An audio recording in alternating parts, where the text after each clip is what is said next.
Hello viewers, இனி நம்ம பார்க்க போறது ஒன் பீஸ் எபிசோட் 622 பார்ட் 1.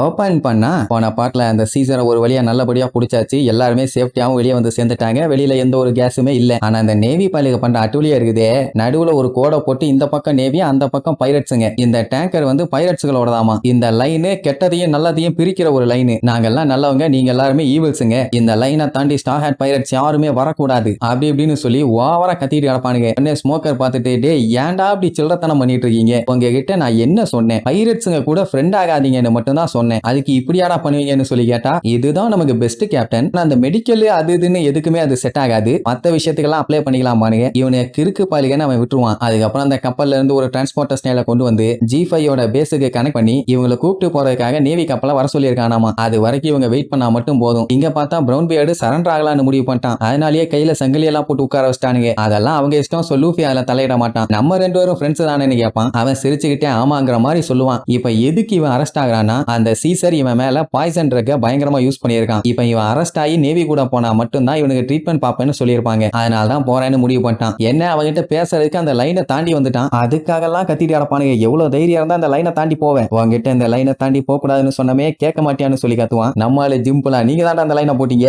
என்னால எல்லாம் அதை ஃபாலோ பண்ண முடியாது நீவான். இப்போதைக்கு பிரவுன் பியர்டுக்கு தோன்றது, சீசர் கூட இருந்து அவன் பண்ற எக்ஸ்பெரிமெண்ட்டுக்கெல்லாம் இவங்க கோஆபரேட் பண்றதை விட ஜெயில போய் 3 வேளை நிம்மதியா கழிதினா போதும், உயிரோட வாச்சு இருப்பேன்பா. அதே நேரம் பஃபலோ, பேபி ஃபை 3 பேர்த்தையும் காட்டுவாங்க. இவங்களை பார்த்த உடனே சொல்ல வேண்டிய ஒரே வார்த்தை ஐயோ பாவம். ஏன்னா அப்படி ஒரு நிலைமையில மூட்டை கட்டி வச்சிருப்பாங்க. பிரவுன் பியர்டுக்கு அவன் ஆளுங்க எல்லாருமே செத்துட்டாங்கன்னு நினைச்சு ரொம்பவும் கவலை. அதை விட கொடுமை என்னன்னா, அந்த சீசரை அடிக்க முடியலன்னு. ஆனா நம்ம லூஃபி அவனை போட்டு துவன்னு துவச்சு எடுத்தால அதுக்கு ரொம்ப ரொம்ப தேங்க்ஸ். நம்ம பயலுக்கும் சந்தோஷம். இங்க இவனுங்க வெறித்தனமா செங்கலை அடிக்கிட்டு இருப்பானுங்க. எதுக்குடான்னு கேட்டா, இது ஒரு பெரிய ஸ்டவ் ஆமா. ஏன்னா இங்க ஏகப்பட்ட பேர் இருக்காங்க. ஒருத்தன் 2 பேர்னா சின்ன அடுப்புல பண்ணிடலாம். இத்தனை பேர்த்துக்கெல்லாம் சுத்தமா பத்தாது. அதனால பெரிய அடுப்பா வச்சு பெரிய அண்டால சமைக்க போறான். ப்ரூக்கு சந்தோஷம் தான். ஆனா கின்ன பார்க்கும்போது அவனுக்கு ரொம்ப கவலையா இருக்கும். ஐயோ போச்சே, அவருக்கு இப்படி ஒரு நிலைமையா? அவரோட நிலைமையை என் கண்ணை திருப்பி பார்க்க முடியல. ஆனா எனக்கு தான் கண் இல்லையே, நான் என்ன பண்ணுவேன் ஏது பண்ணுவேன்னு புலம்பி தள்ளிட்டு இருப்பான். இங்க உசோப்பு அந்த டேங்கருங்கிற கப்பலை ரெடி பண்றதுக்காக G5 ஆளு எல்லாத்தையுமே யூஸ் பண்ணி தள்ளு தள்ளு தள்ளு தள்ளு தள்ளுன்னு ஒருத்தன் சொல்லுவான்ல, அந்த மாதிரி வேலையை பார்த்துட்டு இருப்பான். ஆனா பொறுப்பா நின்று வேலையை பார்ப்பான். எப்படி அந்த கப்பல் டேமேஜ் ஆனதுக்கு காரணமே பிராங்கி தான். எப்படி இந்த கப்பலை எடுத்துட்டு போவாங்கன்னு தெரிஞ்சதுன்னா கண்டிப்பா நான் இதுல இருந்து சண்டையே போட்டிருக்க மாட்டேன்னு வேற சொல்லுவான். அந்த டைம் நமி கிட்ட டஷிகி வந்து அந்த குழந்தை எல்லாத்தையுமே நேவி கிட்ட ஒப்படைக்க சொல்லுவாளா. அவ முடியவே முடியாதும்பா. ஏன்னா அந்த குழந்தைகளுக்கு வாக்கு கொடுத்திருக்காளே சேஃப்டியா கொண்டு போய் வீட்டுல சேர்த்துறேன்னு. அப்புறம் எப்படி விட முடியும்? அது மட்டும் இல்லாம நேவி ஆளுங்க எல்லாம் irresponsible இருக்கீங்க, கடைசியில இந்த மாதிரி தான் ஏதாச்சும் பெரிய பிரச்சனையாகும். ஆல்ரெடி அந்த குழந்தைகள்லாம் ரொம்ப கஷ்டப்பட்டுட்டாங்க. மோசமான நிலைமையில இருந்து தான் இப்ப காப்பாத்தி கொண்டு வந்திருக்காங்க. மறுபடியும் இந்த மாதிரி ஏதாச்சும் நடந்துச்சுன்னா கண்டிப்பா அவங்களால தாங்க முடியாது. அது மட்டும் இல்லாம அந்த குழந்தைகளுக்கு ஹெல்ப் பண்றேன்னு சொல்லி நான் சத்தியம் பண்ணியிருக்கேன். நான் பண்ண சத்தியத்தை என்னைக்குமே மீற மாட்டேன். அவங்களை காப்பாத்தியே தீருவேன். உங்ககிட்ட ஒப்படைக்க முடியாதுன்னு சொன்னவ டப்புன்னு ஷாக் ஆயிருவா. உடனே டஷிகி அப்படியே தலை குனிஞ்சு, நடந்த எல்லா பிரச்சனைக்கும் நீ மன்னிச்சிருங்க, அது எல்லாத்துக்கும் நான் பொறுப்பேற்றுக்கிறேன். இந்த குழந்தைகளோட ட்ரீட்மெண்ட்டுக்கு வேகா பங்க கன்சல்ட் பண்ணி அவங்க ஃபுல்லா ரெக்கவர் ஆகிற வரைக்கும் அவங்க கூடவே இருந்து அவங்கள சேஃப்டியா அவங்க பேரண்ட்ஸ் கிட்ட கொண்டு போய் ஒப்படைச்சிடுறேன். அதனால அந்த சில்ட்ரன்ஸை என்கிட்ட ஒப்படைங்கன்னு சொல்லி கதறி அழுது கேட்பா. எதிர்த்து நின்று சண்டை போட்டு இருந்தா கண்டிப்பா நம்பி விட்டுருக்க மாட்டா. ஆனா இப்படி அவ கெஞ்சி கதறி கேட்டவொடனே நமிக்கு என்ன பண்றதுன்னு தெரியல. எப்படி இருந்தாலும் இந்த சைஸ்ல குழந்தைகளை கொண்டு போய் வீட்டுல விட்டான்னா பேரண்ட்ஸ் எல்லாம் பார்த்துட்டு பயந்துருவாங்க. ஏன்னா எல்லாருமே பெரிய பெரிய சைஸ்ல இருக்காங்க. என்ன பொறுத்த வரைக்கும் ட்ரீட்மெண்ட் பார்த்து அனுப்புறதா கரெக்ட்.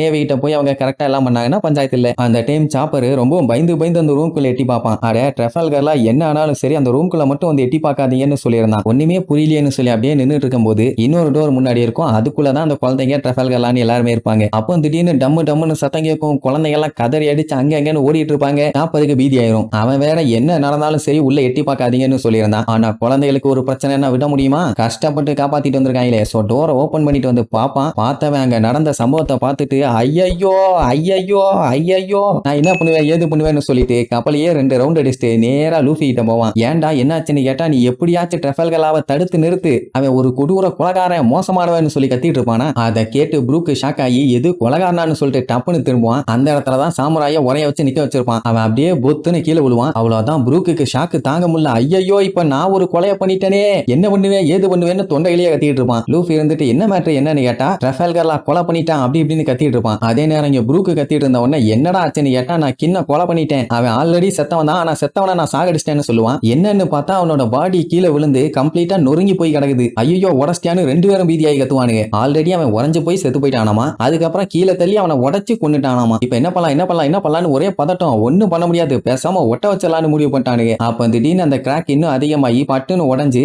உள்ளுக்குள்ள இருந்து அந்த சாமுராய் வெளியில வந்து மொமனசுக்கேன்னு கத்திட்டு இருப்பான். என்ன இவன் உயிரோட இருக்கான்னு இவனை பார்த்தா அவனுங்க எல்லாம் பீதியாகி கத்திட்டு இருப்பானுங்க. சஞ்சி எல்லாம் வாயிலே ஒரு குத்தி எதுக்குடா நீ உயிரோட இருக்கேன்னு கேட்பான். ஏன்டா இப்படி பண்ணன்னு கேட்டா, நீ செத்துட்டான்டா சொன்னேன், எப்படா இப்ப உயிரோட இருக்கான்னு கேட்பான். அதுக்காண்டி உதைக்கவாடா செய்வே, அட கன்றாவியன்னு அவனை செக் பண்ணிட்டு இருப்பாங்க. அப்ப அங்க இருந்த G5 மெம்பர்ஸ் எல்லாம் அவனை பார்த்துட்டு பயங்கரமா ஷாக் ஆவாங்க. ஏன்னா அவன் செத்துட்டான்னு நினைச்சாங்க. ஆனா அந்த கேஸ் மேல ஒரு லேயர் தான் ஃபார்ம் பண்ணதே தவிர அவங்க யாரையுமே கொல்லல. அப்படின்னா அவங்க எல்லாருமே இன்னும் உயிரோட தான் இருக்காங்க போலன்னு ஷாக்கா பார்த்துட்டு இருப்பானுங்களா. அந்த டைம் அவங்க அப்பாவை பார்த்த அந்த டிராகன் மொமனசுகே ஷாக் ஆகி நார்மல் ஆயிருவான். சடனா அவங்க அப்பா அவனை பார்த்த உடனே அவனுக்கு சந்தோஷம் தாங்க முடியல. 2 பேரும் டேடி தகப்பான்னு சொல்லி பயங்கரமா கதறி அழுது ஃபீல் பண்ணுவானுங்க. இங்க இவங்க எல்லாத்துக்குமே ஒரே குழப்பம். ஆமா அவன் ஒரு மனுஷன் தான், ஆனா டிராகனா இருந்தானே என்ன ஆச்சுன்னு யோசிச்சுட்டு இருப்பானுங்க. அவனுக்கு ஒன்னும் புரியல. இங்க அவனுக்கு அவங்க அப்பா ட்ரெஸ் எல்லாம் மாட்டி விட்டு நம்ம இனி சந்தோஷமா நம்ம வானோ கிங்டம்க்கு போலாங்கிற மாதிரி சொல்லிட்டு இருப்பானா. வயலுக்கு வயிற்றுக்குள்ள பயங்கரமா சத்தம் கேட்கும். நிக்க கூட எனர்ஜி இல்லாம பொத்துன்னு விழுந்துருவான். ஏன்பா என்னாச்சு, ஏதாச்சும் பிரச்சனையான்னு கேட்டா, எனக்கு பசிக்கவே இல்லம்பா. அட நான் வெத்த முட்டா வயல என்ன மாதிரியே இருக்கியாடான்னு லுக்கூடுவான். இங்க சாப்பருக்கு வெறி ஆயிருச்சு. டே லா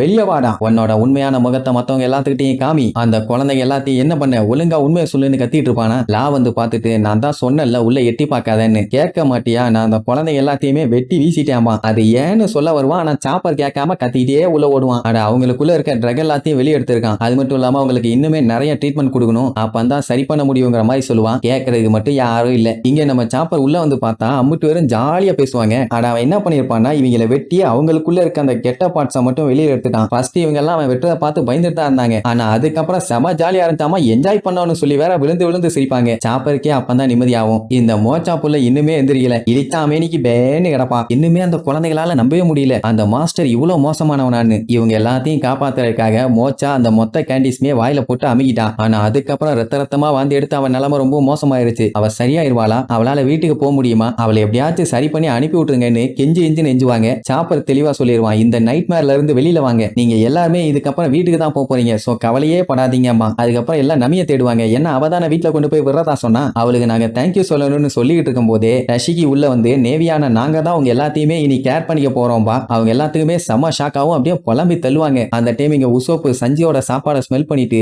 வாரே வா ஏதோ வேற லெவல்ல சமைச்சுக்கிட்டு இருக்கான், என்னால வெயிட் பண்ண முடியல, சட்டு புட்டுன்னு முடிச்சு கொடுப்பா, ஒரு புடி பிடிக்கணும்பா. அங்க நமி தனியா நின்னுட்டு இருக்கதை பார்த்துட்டு, என்னமா நேவி கூட ஏதோ பேசிட்டு இருந்தியே, கடைசியில செட்டில் பண்ணி முடிச்சிட்டியான்னு கேட்டா, எந்த ஒரு பிரச்சனையும் இல்ல, எல்லாமே ஸ்மூத்தா முடிஞ்சிருச்சு, இனிமேட்டு அந்த குழந்தைகளை அவங்களே பாத்துக்குவாங்க. என்னதான் நம்ம அவங்கள காப்பாத்தணும்னு முயற்சி எடுத்தாலும் நம்ம எல்லாருமே பைரட்ஸுங்க, அதனால பிரச்சனை மட்டும்தான் வரும், அவங்க கூட இருக்கிறது மட்டும்தான் சேஃப்டின்னு இழிச்சுக்கிட்டே சொல்லுவா. சரி இப்ப இவங்களால என்ன முடியுமோ அதை பண்ணிட்டாங்கல்ல, இதுக்கப்புறம் நல்லபடியா அவங்க போய் சேர்ந்துட்டாங்கன்னா போதும். அங்க பார்த்தா டஷிகிய போட்டு அந்த குழந்தைகள் எல்லாம் படாத பாடுபடுத்திட்டு இருப்பாங்க. அவங்களுக்கு இப்படித்தானே விளையாடுறதெல்லாம் வழக்கம். இப்ப என்னன்னா, நமிக்கு அந்த டஷிகிய பார்க்கும்போது அவங்க அம்மா ஃபீலிங் வந்திருக்கு, அதனாலதான் அவ கையிலேயே ஒப்படைச்சிட்டா. அதுக்கப்புறம் அவளை புகழ்ந்து வேற தள்ளிட்டு இருப்பா. புசோப்பும் கேஷுவலா பேசிட்டு இருப்பான். அவ்வளவுதான்.